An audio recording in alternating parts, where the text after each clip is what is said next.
नहीं, देशभक्ति के नाम पे छपरी वीडियोस तो आप लोगों ने कई देखी होंगी, बस इस बार की स्टोरी थोड़ी सी रियलिस्टिक हो गई।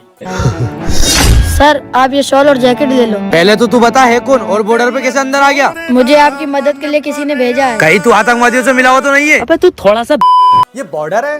अबे किसके खेत पे पहरा दे रहे हो तुम लोग? देखना भाई बॉर्डर पे से कहीं कोई लोटा लेके ना निकल जाए।